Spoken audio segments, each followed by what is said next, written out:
సీతాపురం అనే ఊరిలో నందు చందు అని ఇద్దరు స్నేహితులుండేవాళ్లు. ఇద్దరూ స్నేహానికి విలువనిచ్చేవాళ్లు. స్నేహానికి గుర్తుగా ఇద్దరూ పక్కపక్కనే ఇల్లులు కూడా కట్టుకున్నారు. ఆ ఊరిలో ఇద్దరూ పానీపూరి బిజినెస్ చేసేవాళ్లే కావడంతో ఎవరికీ సరిగా గిట్టుబాటు అయ్యేది కాదు. అయినా ఇద్దరూ ఏ బాధ లేకుండా ఉన్నంతలో బతికేవాళ్లు. ఒకరోజున నందుతో అతని భార్య గీత ఇలా అంటుంది. ఇలా ఎంతకాలం గిట్టుబాటు లేని బిజినెస్ చేద్దాం చెప్పండి. మరేం చేద్దాం గీత, తప్పదు. మనకి ఈ పని కాకుండా మరే పని చేత కాదు. ఏదో ఒకటి చెయ్యాలి కదా. అదే నేను అంటున్నాను. మీరిద్దరూ పానీపూరి కాకుండా చెరొకటి వేరువేరుగా చేస్తే బావుంటుంది. నువ్వు చెప్పేది నాకు అర్థం కావట్లేదు గీత. ఇందులో అర్థం కాకపోవడానికి ఏమీ లేదండి. ఇద్దరూ ఒకే పానీపూరి బిజినెస్ కాకుండా మీరొక్కరే పెట్టండి. అప్పుడు అందరూ మీ దగ్గరికే వచ్చి పానీపూరి తింటారు. అప్పుడు మనకు లాభం వస్తుంది. చందు కూడా ఒక మాట చెప్తాను గీత. వాడు వేరే ఏదైనా వ్యాపారం చేసుకుంటాడు కదా. అవసరం లేదు. మీరు వెళ్ళి సర్పంచ్ని కలిసి కొంత డబ్బులిచ్చి ఊరిలో పానీపూరి బిజినెస్ చేయటానికి మనకి తప్ప మరెవరికీ అనుమతి ఇవ్వొద్దని చెప్పండి. చెప్తే ఏమవుతుంది? మనకు పానీపూరి పెట్టుకోవడానికి అనుమతి ఉంటుంది. ఆ చందుకు ఉండదు. దాంతో ఊర్లో వాళ్ళందరూ మన పానీపూరినే తింటారు. మనకు డబ్బులు బాగా వస్తాయి. అప్పులు పోయి కొంత లాభం కూడా రావచ్చు. కొద్దిసేపు ఆలోచించాడు నందు. అతనికి తన భార్య గీత చెప్పింది నిజమే అనిపించింది. ఆలస్యం చేయకుండా నందు తన భార్య గీతతో కలిసి 50,000 రూపాయలు తీసుకుని సర్పంచ్ దగ్గరికి బయలుదేరుతుంటే చందు ఎదురుపడతాడు. చూసి చూడనట్టుగా ఏమీ మాట్లాడకుండా అక్కడి నుండి వెళ్ళిపోతారు భార్యాభర్తలు. చందుకి ఏమీ అర్థం కాదు. ఇంటికి వెళ్తాడు. నందు గీతా వెళ్లి సర్పంచ్ సూరయ్యను కలిసి అతనికి విషయం చెప్పి 50,000 ఇస్తారు. దాంతో సర్పంచ్ సరేనంటాడు. ఆ మాట చందు ఫ్యామిలీకి తెలిసి ఆశ్చర్యపోతారు. నందుని అడుగుతాడు చందు. దానికి నందు కోపంతో స్నేహితుడని కూడా చూడకుండా తిడతాడు. ఇద్దరం కలిసి పానీపూరి పెట్టుకుందామని నందుని ఎంతగానో బతిలాడతాడు. కాని నందు అందుకు ఒప్పుకోడు. దాంతో చందు అతని భార్య కావేరి వెళ్లి సర్పంచ్ సూరయ్యను కలుస్తారు. చూడయ్యా చందు, ఊర్లో తనొక్కడే పానీపూరి పెట్టుకోవడానికి 50,000 ఇచ్చాడు. నువ్వు 1,00,000 రూపాయలివ్వు, అప్పుడు నీకే అనుమతిస్తాను. అంత డబ్బు నా దగ్గర లేదండి.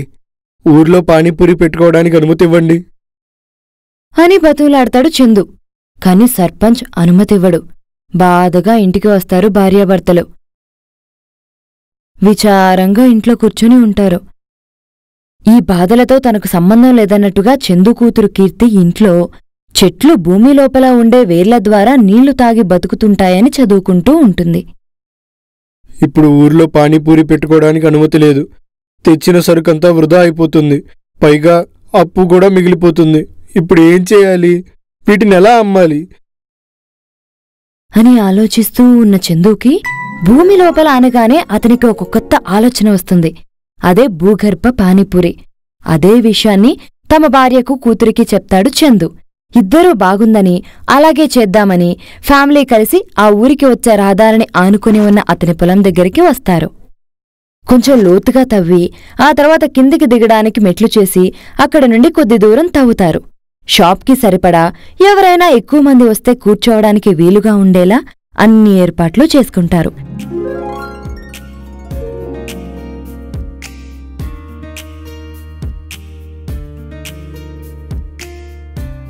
ముఖ్యంగా అండర్ గ్రౌండ్ పానీపూరి అనే బోర్డు పెద్దగా చేయించి పెడతాడు. పానీపూరి దగ్గర భార్యా కొడుకుని పెట్టి చందు మాత్రం పైన మైక్ పట్టుకొని ఇలా చెప్తూ జనాలను ఆకట్టుకుంటున్నాడు. రండి బాబు రండి, ఇంతవరకు ఎప్పుడూ చూడని అద్భుతమైన అండర్ గ్రౌండ్ పానీపూరి ఇప్పుడు మీ అందరి కోసం ఇక్కడే ఏర్పాటు చేశాం. మీకు ఎలాంటి కాలుష్యం ఉండదు, ఆహ్లాదకరమైన వాతావరణం. రండి బాబు రండి. అలా చందు తెలివిగా తన అండర్ గ్రౌండ్ పానీపూరి వ్యాపారం మొదలుపెట్టాడు.